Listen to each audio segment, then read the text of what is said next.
안녕하세요. 행복공방 김태호 코치입니다. 오늘은 학부모님들과 청소년들의 어떤 불안감에 대해서 좀 이야기해 보려고 합니다.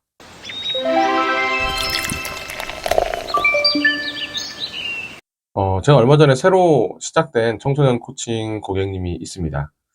근데 이 고객분이 아주 특이하게 학생인데요. 고등학생인데 제가 예전에 썼던 3,800시간이라는 책을 읽고서 그리고 나서 저를 찾아왔더라고요. 저는 이게 10대가 이 책을 읽을 거라고는 생각도 안 했거든요. 사실 3,800시간은 어떤 코칭을 공부한 사람들이 자기 사업을 시작하기 전에 앞으로 벌어질 일들에 대해서 살짝 보여주는 그런 용도의 책이었고요. 또 교육기관에서 교육받는 방법 외에 자기 혼자서 자기 실력을 키울 수 있는 방법들을 설명한 책이었어요. 그랬는데 고등학생이 제 책을 읽고 찾아왔다는 거예요. 그래서 굉장히 놀랬죠. 그래서 그 학생의 부모님께 이제 상담차 전화드리면서 도대체 어떻게 키우셨어요? 라고 여쭤봤어요.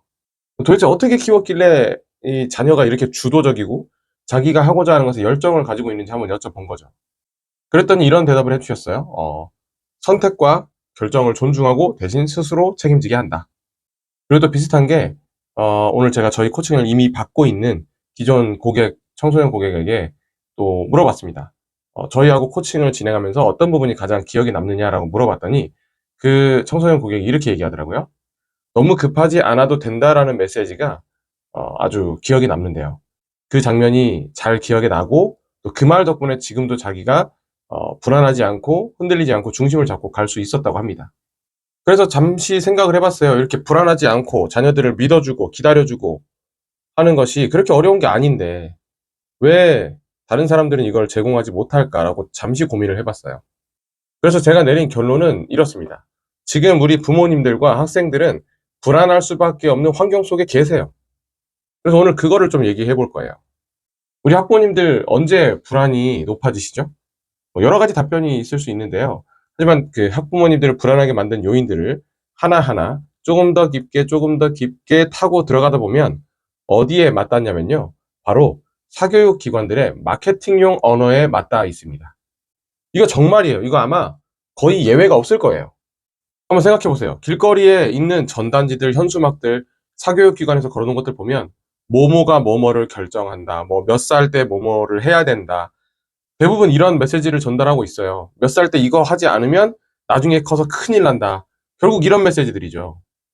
그래서 그걸 보고 학부모님들이 상담받으러 가보세요. 상담받으러 가시면 대부분의 사교육기관들은 모두 다 그렇다는 건 아닙니다.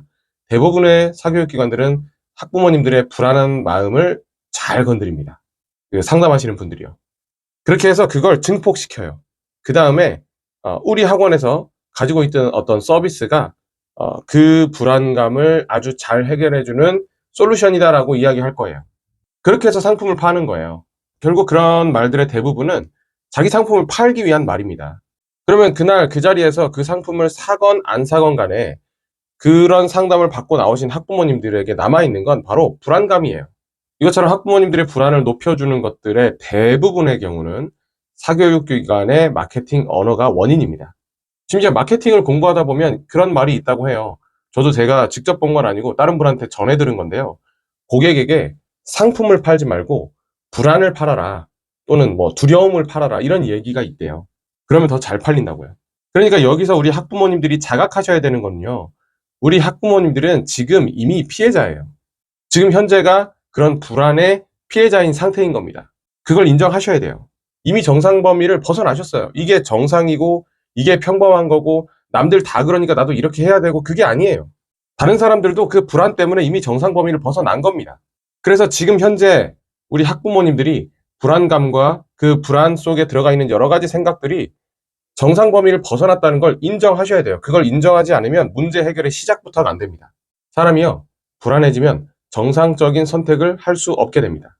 나한테 이로운 선택을 하기보다는 단순히 나를 두렵게 하는 것들을 피하는 선택을 하는 쪽을 선택하죠. 또 불안은 우리가 멀리 내다보지 못하게 만들고 심지어 좌우를 이렇게 살펴보는 어떤 그 좌우 시야까지도 좁게 만들어 버려요. 그래서 이렇게 시야가 좁아진 상태에서 내리시는 결정이 좋은 결정일 수가 없는 거죠. 그러니까 여러 가지 생각이 들고 막 그러실 때 우리 학부모님들께서 먼저 하셔야 될 생각이 내가 지금 이게 불안해서 그러는구나라는 걸 좀 인정하고 받아들여 줄 필요가 있어요. 그리고 자녀분들도 이미 이 불안 마케팅의 피해자인 상태이기 때문에 아마 무언가를 하던 간에 이리저리 흔들리는 일들이 생길 겁니다. 이렇게 해서 자녀가 불안해하고 있으면 부모님들께서 중심을 잘 잡아주시고 그런 불안을 인정하고 받아주셔야 돼요. 불안해도 괜찮다, 네 책임이 아니다라는 걸 알려주실 수 있어야 된단 말이죠. 그리고 솔직하게 말해서 막 사교육 기관들에서 뭐 몇 살 때 뭐 하지 않으면 안 된다, 몇 살 때 뭐가 뭐 평생을 결정한다, 이런 말들 있잖아요. 그런 말들을 솔직하게 말해서 전부 다 거짓말이에요. 알고 계시잖아요. 그래서 우리 학부모님들이 마치 아주 든든한 성처럼 주변의 모든 환경에서 자녀에게 틀렸다고 얘기해줘도 부모님은 흔들리지 않는 상황에서 이 자녀가 괜찮다, 옳다라는 걸 인정하고 옆에 지켜주실 수 있어야 돼요. 그런데 현실은 어떤가요? 제가 지켜보면 오히려 그런 환경들 속에서 학부모님들이 흔들리시면서 본인들이 불안해서 막 이래저래 이상한 방법들을 자녀에게 잔소리처럼 이야기하시죠. 한 가지 분명하게 말씀드릴 수 있는 거는요. 부모님이 불안이 높잖아요. 그러면 매우 매우 매우 매우 높은 확률로 자녀들도 불안이 높습니다. 그렇게 해서 자녀들의 불안이 높아지잖아요. 그러면 그 자녀들은요. 뭔가를 계획하거나 결정하거나 선택하거나 또는 계획되어 있는 일들을 수행하는 것들을 상당히 어렵게 느낍니다. 이걸 야 그냥 하면 되는데 왜? 라고 이야기하실 수가 없어요. 이게 불안감의 특성이에요. 만약에 지금 영상 보시는 우리 여러분들의 자녀가 만약에 그런 상태다? 그럼 혹시 불안이 높은지 확인해 보시는 것도 좋은 방법이 될 거예요. 그런데 이때 제일 먼저 누구부터 확인하셔야 되냐면요. 바로 부모님 자신부터 확인하셔야 돼요. 그럼 냉정하게 생각해 보세요. 불안해하실 필요가 없어요. 우리 100세 인생에서 지금 자녀분들은 10년에서 20년도 안 산 아이들이에요. 근데 이 아이들이 나머지 인생이 마치 지금 이거 하나 가지고 결정 날 것처럼 바라보는 거, 그런 시각 자체가 잘못된 거고 어리석은 거잖아요. 걱정하지 마세요. 우리 아직 시간이 있습니다. 우리 아이들은요, 뭐든지 해나갈 수 있는 아이들이고요. 많은 잠재력을 가지고 있는 아이들이에요. 주변에서 부모님들을 불안하게 만드는 수많은 소리들, 목소리들이 있을 거예요. 그런 목소리들 믿지 마시고요. 차라리 그 믿음을 자녀에게 주세요. 자녀들을 좀 믿어주세요. 그래야 불안해하지 않고 여유 있게 자녀를 기다려 주실 수 있는 상태가 되실 겁니다.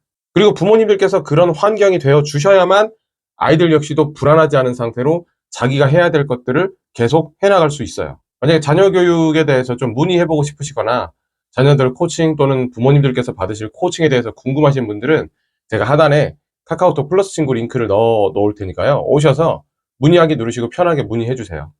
제가 그동안 4,000번 이상, 4,400번 이상 아주 다양한 아이들을 코칭했던 노하우들을 바탕으로 불안하실 필요 없도록 제가 도와드리도록 하겠습니다. 네, 오늘 영상 여기서 마치고요. 감사합니다.